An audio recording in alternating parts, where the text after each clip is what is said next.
Bismillahirrahmanirrahim. Assalamualaikum warahmatullahi wabarakatuh. Waalaikumsalam warahmatullahi wabarakatuh. Yang terhormat Bapak Wakil Kepala SDN Negeri 1 Purwojati, yang saya hormati Bapak dan Ibu Guru SMP Negeri 1 Purwojati.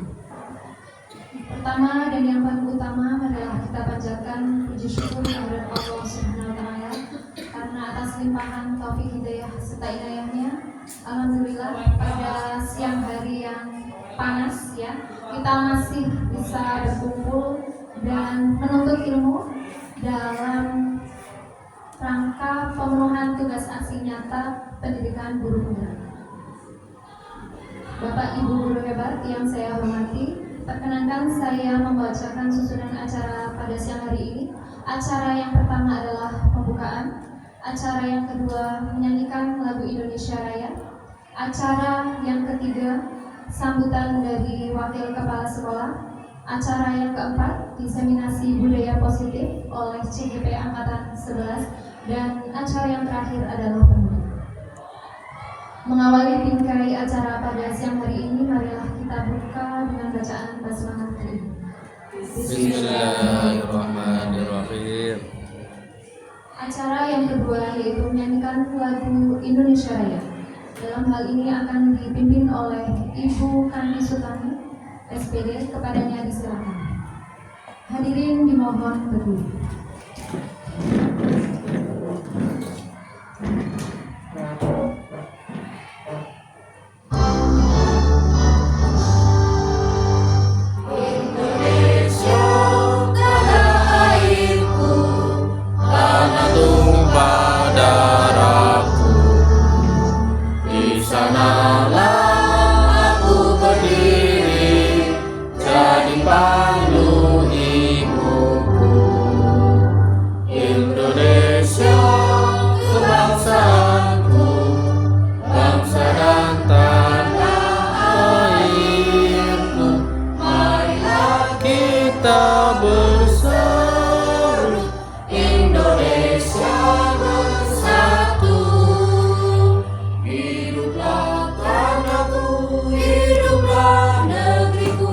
Bangsaku, rakyatku semuanya, bangunlah jiwanya, bangunlah padanya untuk Indonesia Raya. Indonesia Raya, merdeka, merdeka, tanahku, negeriku yang ku cinta. Indonesia Raya, merdeka, merdeka, hiduplah Indonesia Raya. Indonesia Raya, merdeka, merdeka, tanahku, negeriku yang ku cinta. Indonesia Raya, merdeka, merdeka, hiduplah Indonesia Raya.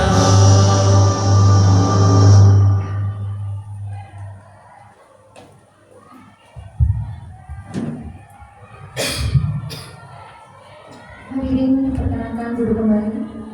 Terima kasih kami sampaikan kepada Ibu Kandi Sutami, SPD. Beralih ke acara selanjutnya adalah sambutan kepada Bapak Sugeng, SPD, disilakan.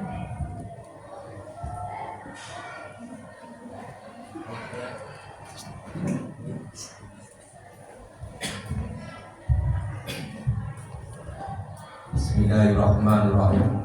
Assalamualaikum warahmatullahi wabarakatuh. Waalaikumsalam warahmatullahi wabarakatuh. Yang kami hormati Bu Norma selaku calon guru penggerak angkatan 11 tahun 2024-2025. Bapak dan Ibu beserta staf guru yang kami hormati. Alhamdulillah pada siang hari ini kita masih diberi kenikmatan kesehatan sehingga dapat berkumpul di aula ini guna melaksanakan tugas dari Bu Norma aksi nyata yang berjudul Diseminasi Budaya Positif. Izinkan saya untuk menyampaikan beberapa kata. Yang pertama, mohon maaf pada hari ini karena Bapak terbagi dua waktunya, kalau pagi sampai siang berada di sini, tetapi setelah sholat zuhur beliau berada di SMP Negeri 3. Maka izinkan saya untuk bersama-sama panjenengan untuk belajar bersama tentang budaya positif. Jangan disampaikan Bu Norma, kita belajar bersama-sama, kita cermati ilmunya nih, untuk kita laksanakan bersama-sama di sekolah kita, sehingga apa yang kita dapatkan ilmunya dapat kita berikan kepada siswa kita, maka semakin baiklah karakter pada SMP Negeri Purwojati tersebut. Itulah yang dapat saya sampaikan. Waktu yang serahkan kepada Bu Norma sepenuhnya. Terima kasih. Akhirnya sekian. Wassalamualaikum warahmatullahi wabarakatuh. Waalaikumsalam warahmatullahi wabarakatuh.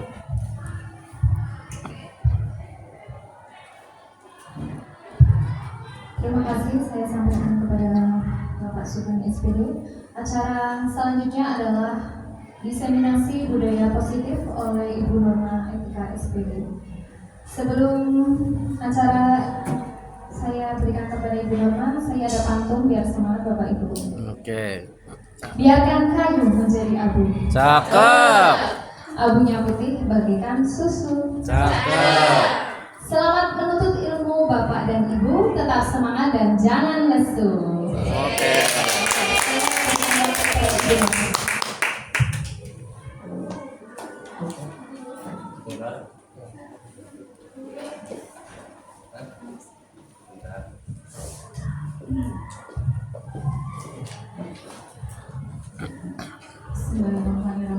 Assalamualaikum warahmatullahi wabarakatuh. Waalaikumsalam warahmatullahi wabarakatuh.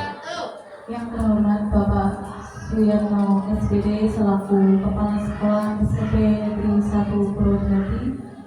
Yang terhormat Bapak Sugeng SPD selaku Wakil Kepala Sekolah SMP Negeri 1 Purwojati. Yang saya hormati Bapak dan Ibu guru beserta staf Tata Usaha SMP Negeri 1 Purwojati. Terima kasih atas waktu dan tenaga dan pikirannya sehingga hari ini bisa mengikuti kegiatan saya, yaitu dalam rangka aksi nyata dari modul 1.4 dalam rangka pemenuhan tugas saya sebagai CGP Angkatan 11 di program pendidikan guru penggerak Angkatan 11 ini. Langsung saja nih Bapak Ibu, di sini saya akan memaparkan tentang menyebarkan pemahaman dan penerapan pengalaman budaya positif. Ini dari saya, Norma Etika SPD, CGP Angkatan 11 Kabupaten Banyumas dari SMP Negeri 1 Purwojati. Sebelum kita ke materi, karena ini di siang hari ya Bapak Ibu, biar tambah semangat ya, kita melakukan ice breaking dulu. Dimohon Bapak dan Ibu berdiri, monggo ke depan, baris di depan biar kita lebih semangat lagi.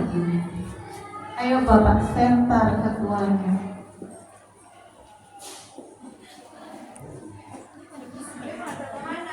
Iya, harus kesini dong. Kesana. Ke Bapak Syukur Waluyo. Oke, kita bareng-bareng. Tapi nggak lihat itu ya. Berarti Pak Syukur yang ke depan. Balik Pak ke sini. Bukan sih, tolong temani saya di depan. Ini sebagai maskotnya. Sini. Pak Sugeng. Iya.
Ini ada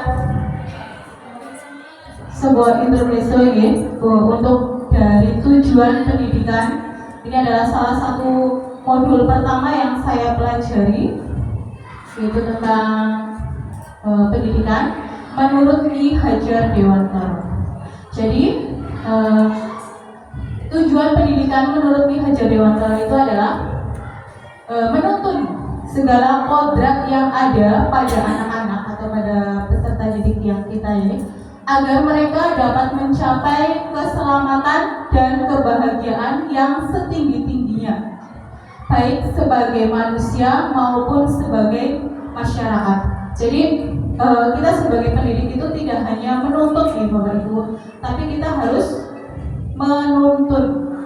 Ini ada kaitannya dengan yang akan saya sampaikan, yaitu tentang budaya positif. Ada kaitannya. Next, Mbak. Yang berikutnya yang seperti judulnya ini budaya positif. Budaya positif itu merupakan perwujudan dari nilai-nilai atau keyakinan universal yang diterapkan di sekolah. Kemudian budaya positif itu dapat mendorong murid untuk mampu berpikir, bertindak, dan mencipta sebagai proses memerdekakan dirinya sehingga murid itu mampu mandiri dan bertanggung jawab. Nah, di sekolahan kita, apakah sudah, menurut Bapak Ibu, apakah sudah tercermin budaya positif? Coba untuk Bu Kati boleh memberikan. Menurut saya, budaya positif di sekolah kita itu ada yang sudah dan ada yang masih perlu dikembangkan, apa ya? Karena ada beberapa siswa yang memang belum melakukan budaya positif itu. Terus alangkah baiknya nanti seperti apa ya? Oke, terima kasih Bu Kati. Nanti apakah seperti apa budaya positif yang akan kita terapkan atau budaya positif yang seharusnya kita lakukan, itu kita akan bahas lagi ke sesi berikutnya. Yuk Mbak Sofi. Oke. Ya, dari budaya positif itu kita akan mempelajari atau membahas konsep intinya dari budaya positif itu ada 7. Yang pertama itu ada perubahan paradigma belajar. Kemudian yang kedua, disiplin positif. Terus kebutuhan dasar manusia. Kemudian ada posisi kontrol guru. Kemudian ada keyakinan kelas. Dan yang terakhir itu ada segitiga restitusi. Nah, dari 7 poin ini, kira-kira Bapak dan Ibu itu sudah ada gambaran yang tentang poin yang mana? Bu Ana?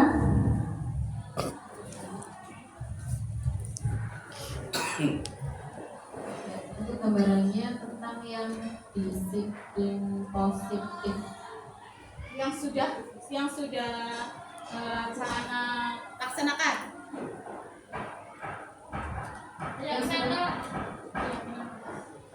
Untuk disiplin positif yang sudah saya laksanakan yaitu tentang apa namanya?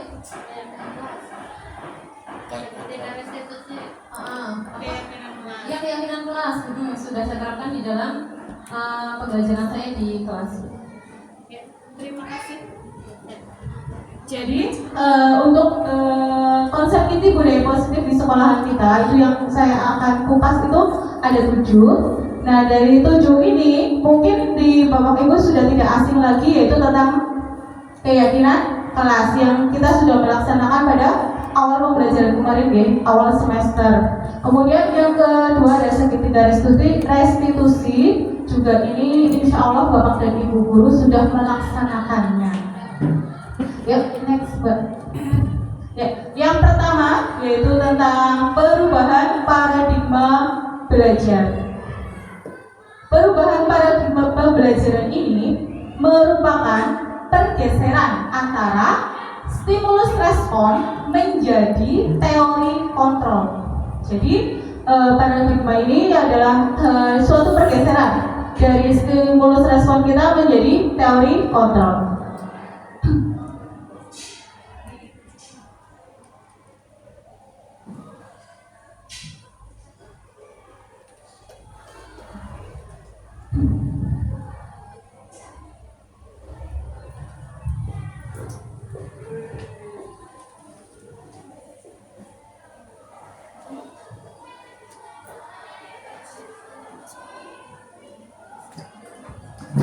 Ya, saya lanjutkan di Bapak Ibu.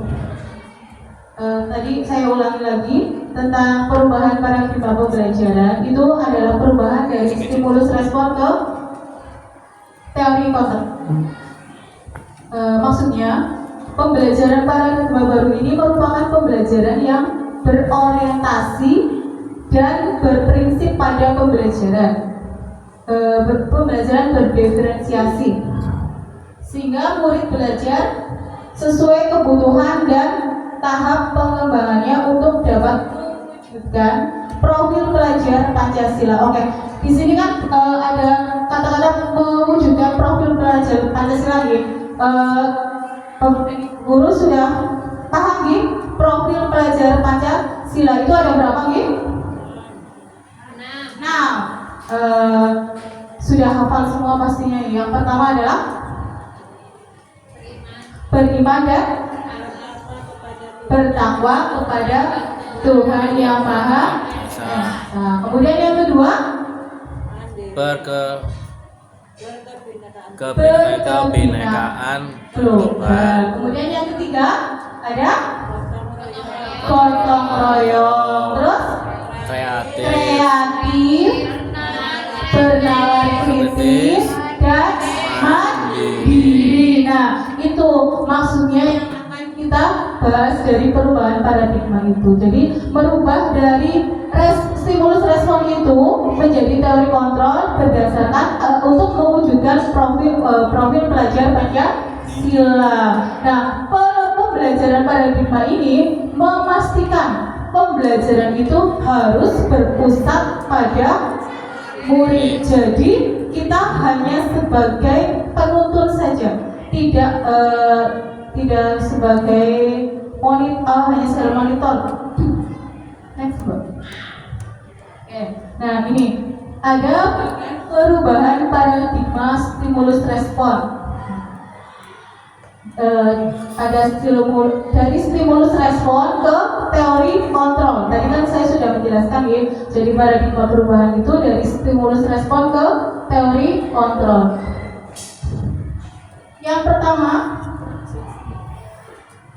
Yang pertama itu adalah dari stimulus respon.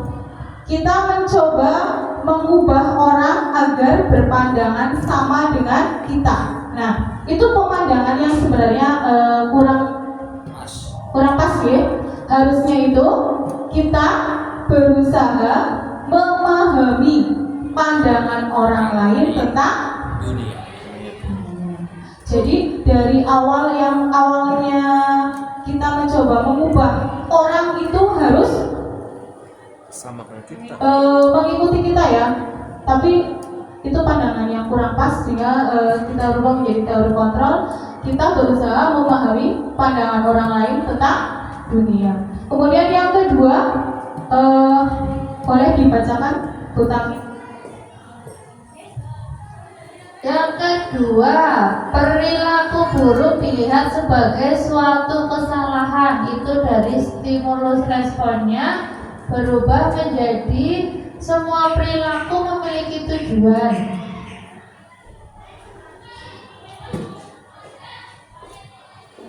Oke, yang kedua adalah perilaku buruk dilihat sebagai suatu kesalahan. Jadi dari stimulus respon, kalau buruk itu pasti suatu kesalahan. Nah, kita ubah menjadi teori kontrolnya menjadi semua perilaku memiliki tujuan. Nah, tujuan itu yang membedakan, itu yang pas, kurang pas, atau tidak pas gitu. Kemudian yang ketiga, orang lain bisa mengontrol saya. Jadi kita bisa dikontrol oleh orang lain, itu stimulus responnya. Kita rubah menjadi teori kontrolnya, yaitu hanya Anda yang bisa mengontrol diri Anda. Jadi kesimpulan dari yang ketiga itu, tidak ada orang yang bisa mengontrol kita. Itu tidak ada. Yang ada itu adalah hanya diri kita yang bisa mengontrol. Kemudian yang berikutnya, saya bisa mengontrol orang lain. Contohnya kita bisa mengontrol murid. Nah, itu adalah suatu stimulus respon. Nah, kita rubah menjadi teori kontrolnya, yaitu Anda tidak bisa mengontrol orang lain. Jadi kita tidak bisa mengontrol orang lain. Kembali lagi ke yang ketiga tadi, hanya diri kita yang bisa mengontrol diri kita sendiri. Kemudian yang keempat, pemaksaan ada pada saat bujukan gagal. Jadi ketika kita membujuk siswa atau kita membujuk teman kok gagal, itu di situ muncul pemaksaan. Padahal itu hanya stimulus respon ya. Kita rubah menjadi teori kontrol, menjadi kolaborasi dan kesepakatan menciptakan pilihan-pilihan baru. Jadi intinya itu tentang kalau kita melakukan bujukan yang gagal, itu tidak harus kembali ke awal, tapi kita bisa melakukan kolaborasi dan kesepakatan karena akan bisa menciptakan pilihan-pilihan yang baru. Kemudian yang terakhir, model berpikir menang atau kalah. Jadi yang ada itu hanya ada menang dan kalah. Padahal itu tidak seperti itu ya. Untuk teori kontrolnya adalah model berpikir menang. Oke, next, Bang. Oke, kemudian yang berikutnya setelah paradigma, kemudian ada disiplin positif. Oke, menurut Bapak Ibu, kira-kira pendapatnya tentang disiplin positif itu apa? Menurut Bapak Ibu sendiri, maksudnya itu disiplin positif itu yang seperti apa? Boleh pendapatnya, Bu Maya?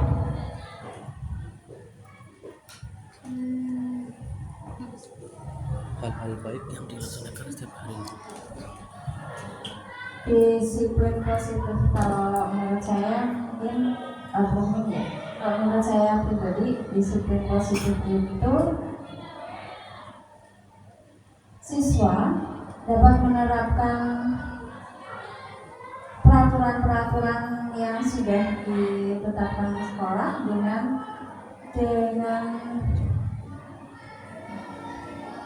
penuh tanggung jawab dan konsekuensi ya, karena itu sudah peraturan sekolah menurut saya. Itu saja yang normal. Oke, terima kasih Bu Maya atas pendapatnya tentang disiplin positif ini. Kita pelajari lebih lanjut, oke? Disiplin positif itu adalah pembiasaan hal yang baik, mencakup sikap atau perilaku maupun tutur kata oleh seluruh warga sekolah. Nah, di sini ada kata-kata warga sekolah. Yang namanya warga sekolah berarti terdiri dari apa saja, Bapak Ibu? Ada kepala sekolah, ada guru, ada karyawan, dan yang terutama itu adalah bagi siswa agar dapat berkembang menjadi pribadi yang kritis, mandiri, dan bertanggung jawab. Oke. Selanjutnya sebagai pendidik tujuan kita. Nah, sebagai pendidik itu tujuan kita apa sih? Tujuan kita sebagai pendidik adalah menciptakan peserta didik yang memiliki disiplin diri sehingga berperilaku mengacu kepada nilai-nilai kebajikan universal dan memiliki motivasi dalam diri menuju perubahan perilaku ke arah yang lebih baik. Jadi intinya disiplin positif itu adalah pembiasaan yang hal positif. Nah, itu berlaku untuk siapa? Untuk seluruh warga sekolah. Nah, kebetulan di SMP kita sudah Bapak Ibu, dari kegiatan pagi hari kita sudah melaksanakan disiplin positif apa Bapak Ibu? Bersama kita sudah menerapkan 5S, yaitu senyum, sapa, salam, sopan,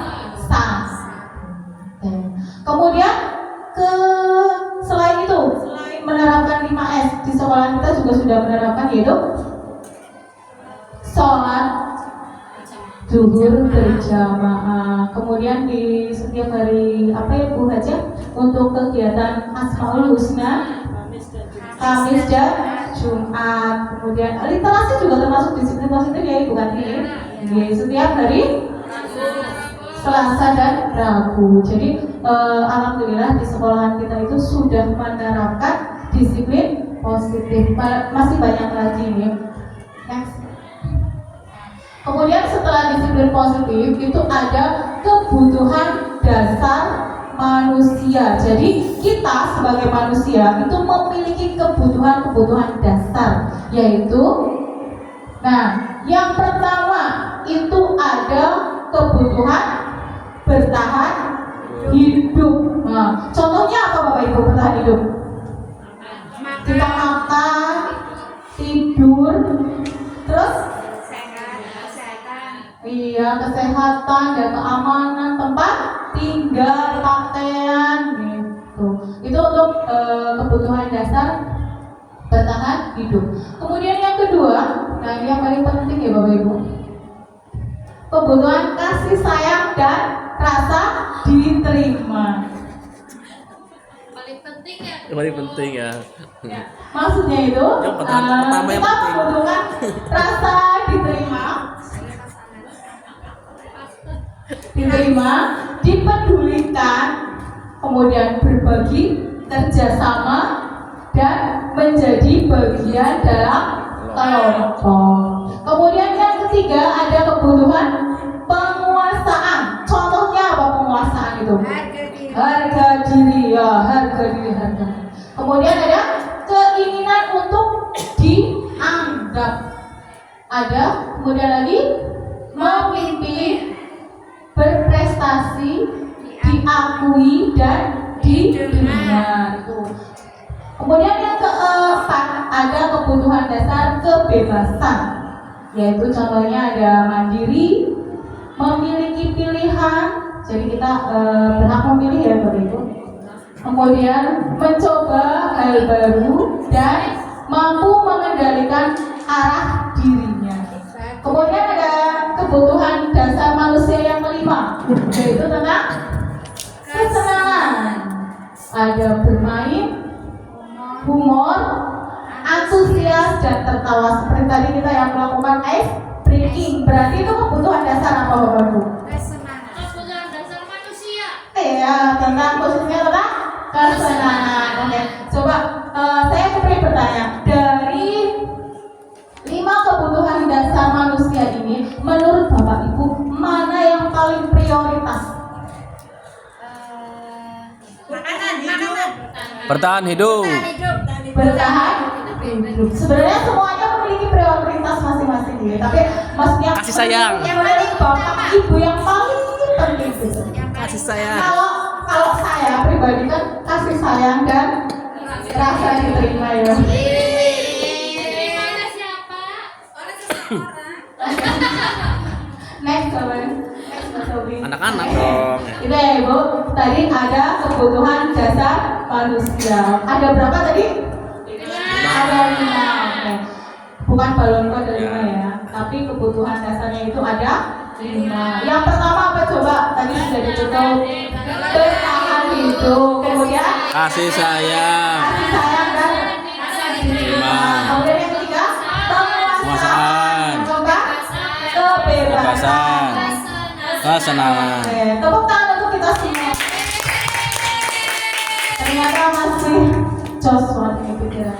Oke, yang lain selanjutnya adalah motivasi perilaku manusia. Apa itu motivasi? Nah, motivasi menurut Dian dosen tadi betul bacanya. Saya bukan guru bahasa Inggris. Oh,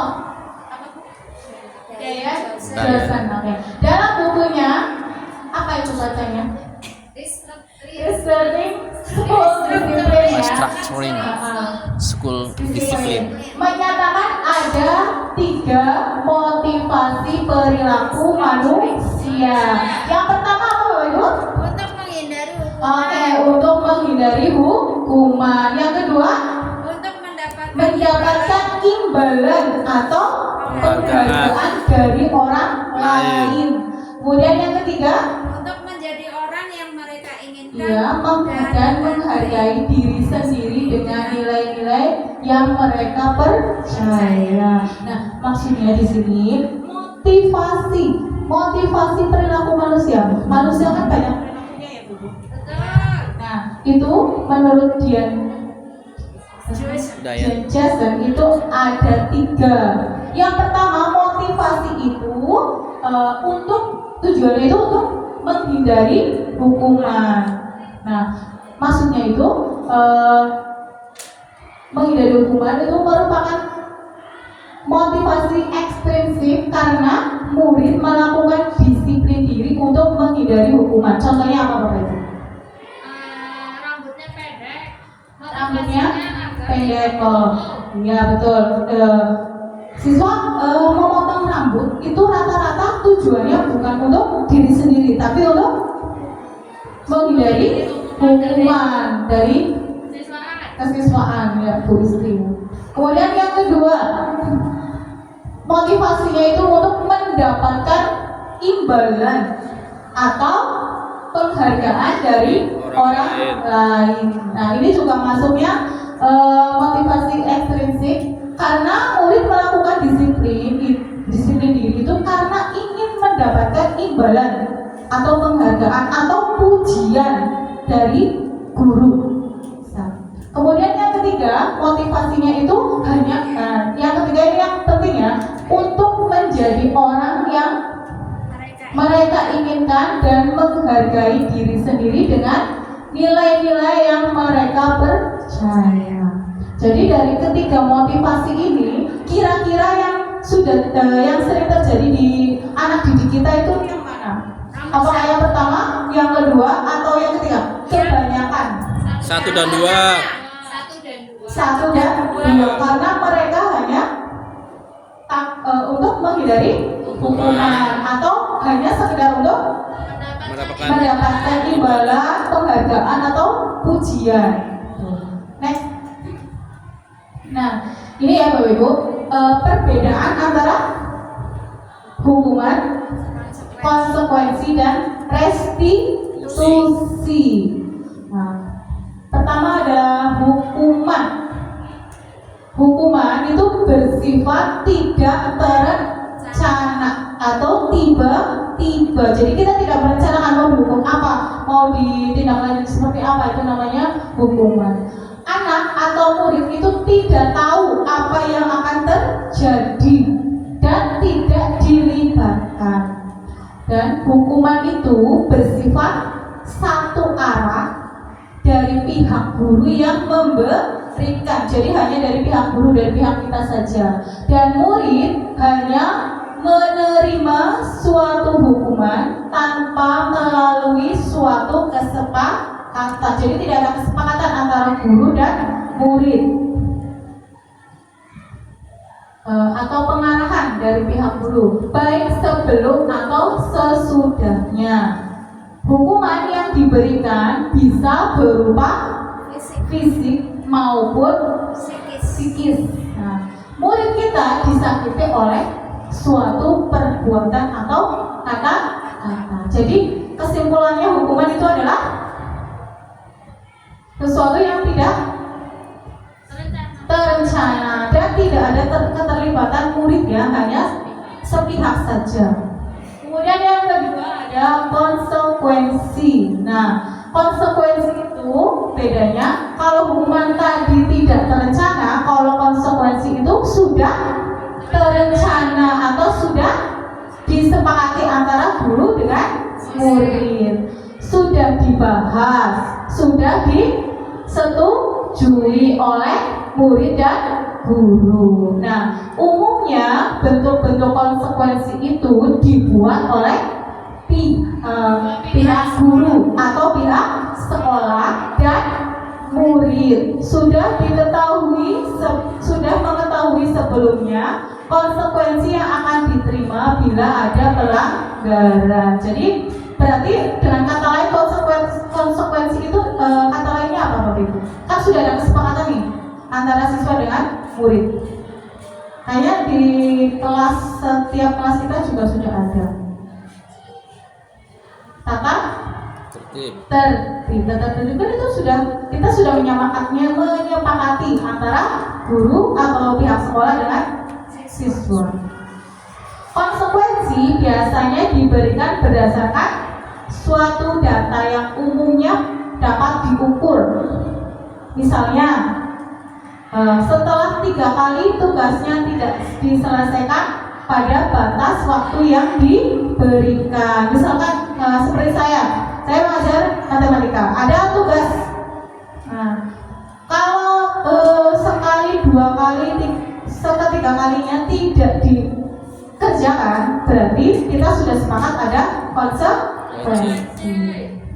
Kemudian yang ketiga ada restitusi. Nah, restitusi ini kita sudah tidak asing lagi ya Bapak Ibu, karena kita sudah pernah bahas di Kobel ya, tentang segitiga restitusi. Nanti kita akan bahas lebih dalam lagi.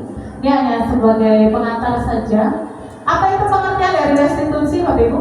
Proses menciptakan kondisi bagi murid untuk memperbaiki kesalahan mereka sehingga mereka bisa kembali pada kelompok mereka dengan karakter yang lebih kuat. Itu restitusi, nanti akan kita lebih luas lagi. Next. Nah, ini ada contoh tindakan guru ya Bapak Ibu. Yang pertama, mencatat 100 kali di dalam buku. Kalimatnya, saya tidak akan terlambat lagi karena terlambat datang ke sekolah. Itu termasuk konsekuensi atau hukuman? Gimana Bu Tati? Hukuman. Alasannya pertama tidak berencana. Terus tidak ada kesepakatan dua arah, hanya dari pihak guru. Kemudian yaitu apa? Ya, itu. Terima kasih. Jadi mencatat 100 kali di dalam buku itu adalah termasuk hukuman. Kemudian yang kedua, lari mengelilingi lapangan basket 2 kali karena telah terlambat hadir di sekolah. Itu termasuknya apa Bu? Hukuman atau konsekuensi? Hukuman. Itu hukuman apa? Fisik ya. Kemudian berikutnya, murid diminta untuk push up 15 kali karena tidak menggunakan masker sekolah. Termasuk hukuman fisik ya. Berikutnya, menggantikan kertas tugas teman yang telah dicoret-coret. Konsekuensi ya, betul. Kemudian membersihkan tumpahan air di meja tulis karena tersenggol pada saat belajar. Konsekuensi. Kemudian meminta murid tidak mengenakan sepatu seharian di sekolah karena tidak mengenakan sepatu hitam. Kita sudah sering terjadi nih. Itu hukuman apa konsekuensi? Hukuman apa ini maksudnya? Fisik. Oke. Yang terakhir, lari mengelilingi lapangan basket 2 kali karena terlambat 10 menit untuk pelajaran PJOK. Hukuman apa harus konsekuensi? Konsekuensi. Ayo. Hukuman atau konsekuensi? Konsekuensi. Alasannya sudah ada itu. Lapangan lari mengelilingi lapangan basket 2 kali. Ya kan? Berarti kan sudah ada kesepakatan. Itu maksudnya konsekuensi. Lanjut. Ya, berikutnya setelah motivasi, kemudian ada posisi kontrol guru. Oke. Posisi. Oke. Nah, posisi kontrol guru itu juga ada 5. Yang pertama, kita sebagai apa? Penghukum. Yang kedua, membuat merasa bersalah. pembuat merasa bersalah. Kemudian yang ketiga sebagai teman. Yang keempat, Pemantau. pemantau. Nah, yang kelima sebagai Manajer. manajer. Nah, kita akan ngupas satu persatu posisi kontrol guru itu posisi kita sebagai guru. Yang pertama sebagai penghukum. Nah, tulisannya kecil sekali. Di Zoom. Oke. Nah, sebagai penghukum itu biasanya melalui kata-kata patuhi aturan saya. Nah, patuhi aturan saya atau awas. Itu kata-kata penghukum. Kemudian kamu selalu saja salah. Kemudian ada selalu, pasti selalu yang terakhir selesai. Nah, guru seperti ini senantiasa percaya hanya ada satu cara agar pembelajaran bisa berhasil. Ya, jadi ini kata-kata ini tuh kita simpulkan itu sebagai posisi penghukum. Penghukum itu biasanya itu pakai nada suara yang tinggi. Terus bahasa tubuhnya kita pakai biasanya apa? Mata melotot dan jari-jari itu menghardik atau menunjuk. Nah itu apa sih hasil kalau kita sebagai posisi kita sebagai penghukum? Itu kemungkinan murid itu akan marah dan mendendam dan atau bersifat agresif. Jadi kalau kita memposisikan kita sebagai penghukum, ya kemungkinan masalah tidak akan terselesaikan, tapi justru akan menimbulkan murid menjadi pendendam, marah. Next, posisi yang kontrol yang itu ada pembuat merasa bersalah. Oke. Biasanya kata-katanya itu adalah ini, Adi, kamu ini bagaimana ya? Kamu sudah berjanji dengan ibu tidak akan terlambat lagi.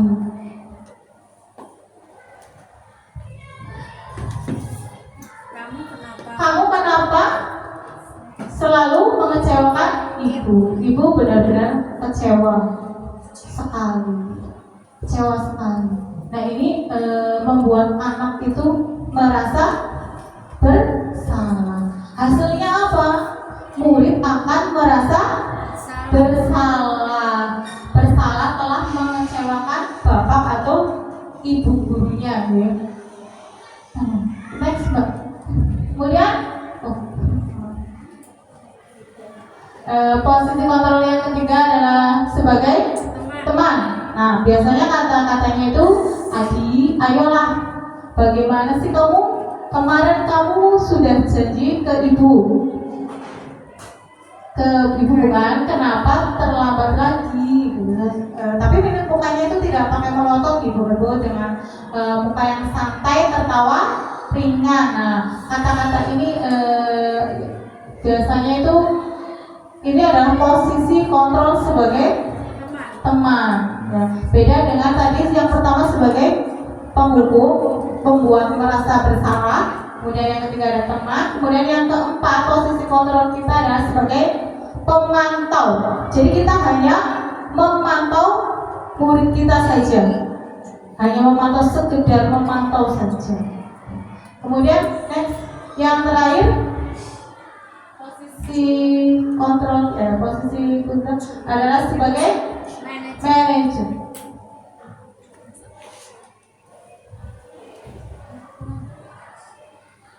Ya, posisi manajer ini sebenarnya adalah posisi yang paling penting untuk kita, yaitu di mana posisi terakhir manajer itu adalah posisi di mana guru berbuat sesuatu bersama dengan murid, mempersilahkan murid mempertanggungjawabkan perilakunya, mendukung murid agar dapat menemukan solusi. Nah, di sini ya kesimpulannya. Jadi dari 5 posisi kontrol tadi, yang paling penting itu kita adalah sebagai manajer, tidak dengan penghukum, tidak dengan pembuat merasa bersalah, atau yang ketiga tadi apa sebagai teman, kemudian yang terakhir ada sebagai manajer. Ini adalah posisi yang paling ideal dari Bapak Ibu, karena kita menuntut murid kita itu bukan untuk merasa bersalah atau menghukum, tapi untuk mencari solusi. Ya, nah ini yang tadi sudah disampaikan di Bu Ana ya, di budaya positif yang sudah kita lakukan pada awal semester kemarin, yaitu keyakinan kelas. Keyakinan kelas adalah sesuatu yang diyakini bersama, berasal dari penyatuan pikiran untuk menjadi nilai-nilai kebaikan untuk diturunkan di kelas. Nah, kita insya Allah dari kelas 7, 8, 9 sudah membuat keyakinan kelas masing-masing nih Bapak Ibu. Sudah? Ya, ya. Keyakinan kelas ini dibentuk secara bersama oleh guru dan murid di dalam kelas. Keyakinan kelas berisi beberapa peraturan untuk membantu guru dan murid bekerja sama membentuk kegiatan mengajar yang efektif. Nah, keyakinan kelas itu tidak hanya bertujuan untuk guru terhadap muridnya, tapi juga harapan murid terhadap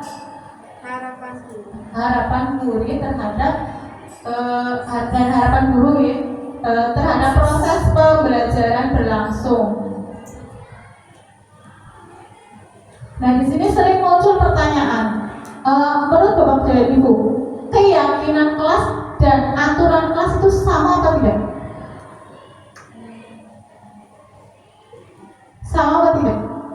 Keyakinan kelas dengan peraturan kelas berbeda ya.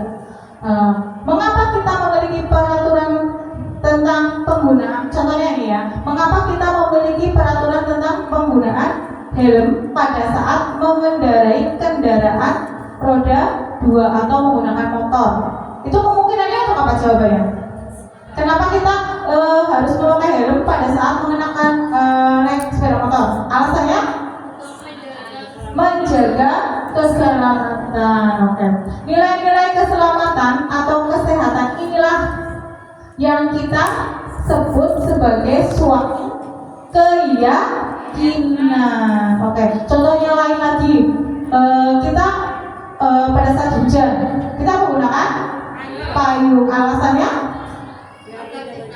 tidak hujan, tidak sakit atau kesehatan. Nah, itu kita juga menamakan keyakinan. Oke, begitu nih Bapak Ibu, paham ya?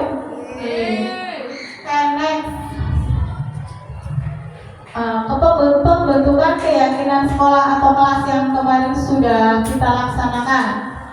Yang pertama, keyakinan kelas bersifat lebih abstrak daripada peraturan yang lebih rinci dan konkret. Kenapa lebih abstrak? Karena kita membuatnya dengan kesepakatan dari guru dan murid. Kemudian yang kedua, keyakinan kelas berupa pernyataan-pernyataan universal. Dan yang ketiga, pernyataan keyakinan kelas senantiasa dibuat dalam bentuk positif. Kemudian berikutnya yang keempat, keyakinan kelas hendaknya tidak terlalu banyak, ya. Jadi jangan terlalu banyak sehingga tujuannya apa? Mudah diingat dan dipahami oleh siswa kita. Nah, kemudian keyakinan kelas sebaiknya sesuatu yang dapat di lingkungan tersebut. Jadi menyesuaikan dengan kondisi kelas kita masing-masing. Dan berikutnya, semua warga kelas hendaknya ikut berkontribusi dalam pembuatan keyakinan kelas. Kemudian yang terakhir, bersedia meninjau kembali. Jadi kalau dirasa sudah berjalan kok keyakinan kelas itu kurang, itu boleh direvisi nih Bapak Ibu, sesuai dengan keyakinan kita dari waktu ke waktu. Oke, adapun nilai-nilai kebajikan yang diterima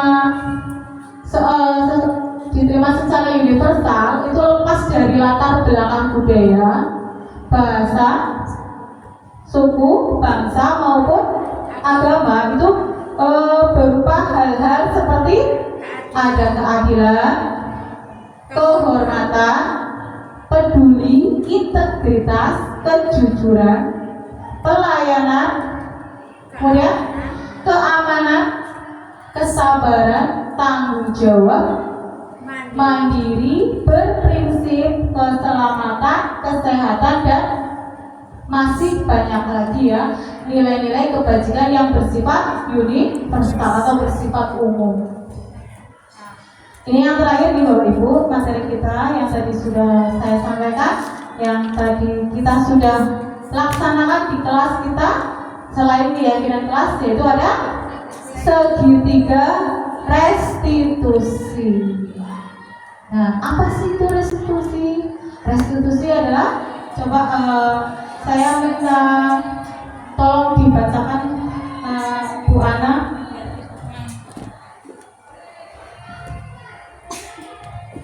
Restitusi adalah proses menciptakan kondisi bagi murid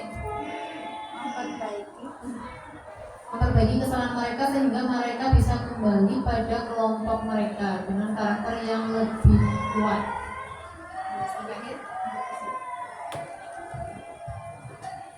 Ya, terima kasih Bu Ana. Jadi restitusi adalah proses menciptakan kondisi bagi murid untuk memperbaiki kesalahan mereka sehingga mereka bisa kembali pada kelompok mereka, diharapkan dengan karakter yang lebih baik nih. Nah, restitusi ini tujuannya membantu murid menjadi lebih memiliki tujuan, memiliki disiplin positif, dan memulihkan dirinya setelah berbuat salah. Jadi tidak langsung menghukumnya, memberi konsekuensi, memberikan hukuman, tapi kita bisa melakukan restitusi, kita mencari solusi bersama. Nah, ini ada kaitannya dengan keyakinan kelas. Kenapa? Karena proses restitusi itu ada 3. Ya, next ya. Nah ini, yang pertama itu adalah menstabilkan identitas. Kemudian yang kedua, validasi tindakan yang salah. Nah yang ketiga, menanyakan keyakinan kelas, menanyakan keyakinan yang sudah dibuat di kelas, sudah disepakati. Itu adalah alur dari segitiga restitusi. Yang pertama apa Bapak Ibu? Menstabilkan identitas. Nah, cara menstabilkan identitas itu bisa dengan kata-kata setiap orang pasti pernah melakukan kesalahan, ya nggak Bapak Ibu? Jadi tidak ada manusia yang sempurna. Kemudian bisa juga dengan kamu bukan satu-satunya yang pernah melakukan kesalahan. Itu contoh nih dari banyak kata-kata atau kalimat dalam rangka menstabilkan identitas. Kemudian yang kedua ada validasi tindakan yang salah. Nah, bisa menggunakan kamu tentu punya alasan mengapa melakukan kesalahan tersebut. Kemudian yang kedua bisa juga, adakah cara yang lebih efektif untuk mendapatkan apa yang kamu butuhkan? Nah, itu adalah contoh kalimat dalam proses validasi tindakan yang salah. Kemudian yang ketiga yaitu menanyakan keyakinan. Nah, contohnya kita bisa bertanya kepada siswa kita setelah kita menstabilkan identitas dengan membuat siswa tidak merasa bersalah nih. Tentunya dengan kata-kata yang tadi, setiap orang pasti pernah melakukan kesalahan, atau bukan kamu satu-satunya yang pernah melakukan kesalahan. Setelah siswa stabil, kemudian kita memvalidasi, artinya menanyakan kesalahan yang sudah dilakukan oleh siswa kita tersebut. Nah, setelah itu baru kita menanyakan keyakinan. Nah, maksudnya kita menanyakan ke siswa kita, keyakinan kelas apa yang sudah kamu langgar. Nah, itu adalah proses dari segitiga restitusi. Dan saya rasa di sini Bapak Ibu semua sudah pernah melakukannya, Bu. Contohnya, misalkan ada siswa yang terlambat di jam pelajaran kita tidak harus langsung menghukum, tapi kita bisa menemukan solusi bersama dengan cara segitiga restitusi. Ini ya, yang pertama tadi sudah kita bahas. Yang pertama adalah menstabilkan identitas. Tadi sudah, next Mbak. Kemudian yang kedua ada validasi tindakan yang salah. Tadi sudah, ini ada sudah saya berikan contohnya. Kemudian yang terakhir ada menanyakan keyakinan kelas, menanyakan keyakinan. Contohnya tadi, apa yang kita percaya sebagai kelas atau keluarga, apa nilai-nilai umum yang kita telah sepakati, maksudnya adalah nilai-nilai keyakinan kelas yang sudah dibuat, dan masih banyak lagi. Oke, sebelum saya tutup nih Bapak Ibu, kita materinya sudah selesai. Saya ingin mengulas kembali tadi tentang budaya positif yang sudah kita belajar bersama, karena di sini saya juga masih belajar. Yang pertama itu tentang apa gitu Bapak Ibu? Paradigma perubahan belajar. Dari kita mengubah dari stimulus respon ke teori kontrol. Oke, yang kedua ada disiplin positif. Apa itu disiplin positif? Pembiasaan hal bersifat positif atau hal baik ya Bapak Ibu. Dan sekolah kita insya Allah sudah melaksanakan sejak lama ya. Kemudian yang ketiga, kebutuhan dasar manusia. Ada berapa? Ada 5. Yang pertama ada kebutuhan bertahan hidup, kemudian kasih sayang dan rasa diterima. Kemudian yang ketiga, penguasaan, kebebasan dan kesenangan. Oke, setelah itu ada apa lagi? Motivasi. Jadi motivasi menurut Kiyosaki itu ada 3. Yang pertama, kita melakukan motivasi itu hanya untuk hukuman. Iya, menghindari hukuman. Kemudian yang kedua, mendapatkan imbalan, mendapatkan penghargaan, mendapatkan pujian. Kemudian yang ketiga, orang yang diinginkan sesubik dan diri sendiri dengan nilai-nilai yang mereka percaya. Dan setelah motivasi ada posisi kontrol kita sebagai guru. Posisi yang pertama ada sebagai penghukum. Kemudian yang kedua sebagai pembuat merasa bersalah. Kemudian yang ketiga teman. Yang keempat pemantau. Nah, yang paling kita penting sebagai pendidik yaitu manajer. Oke. Setelah itu ada, setelah posisi kontrol ada keyakinan kelas. Oke. Keyakinan kelas itu kita buat kesepakatan antara siswa dengan guru yang kita sepakati untuk kita taati di kelasnya masing-masing. Dan terakhir ada segitiga restitusi. Tujuannya itu kita untuk mencari solusi bersama. Oke. Ini demikian diseminasi saya aksi nyata 1 untuk modul disiplin positif. Jika ada kata-kata yang kurang berkenan di hati Bapak Ibu, saya mohon maaf sebesar-besarnya. Terima kasih untuk waktu dan waktu dan pikiran dan tenaganya. Saya ucapkan terima kasih. Saya akhiri. Wassalamualaikum warahmatullahi wabarakatuh. Waalaikumsalam warahmatullahi wabarakatuh. Waktu saya kembalikan ke Bapak Hasan. Terima kasih kami sampaikan kepada Ibu Roma Evita atas presentasinya disertasi yang luar biasa. Acara yang terakhir yaitu penutup. Sebelum saya tutup, saya ada satu pantun lagi. Ya. Cakep. Belum. Jalan-jalan ke kota Mekah. Cakep. Ini beribadah berlama-lama. Cakep. Semoga diseminasi ini membawa berkah, membawa manfaat untuk kita semua. Baik, marilah kita tutup acara ini dengan baca hamdalah bersama. Alhamdulillahirrahmanirrahim. Terima kasih, saya ucapkan maaf atas segala kekurangan. Wassalamualaikum warahmatullahi wabarakatuh. Waalaikumsalam warahmatullahi Tepuk wabarakatuh. tangan untuk semua.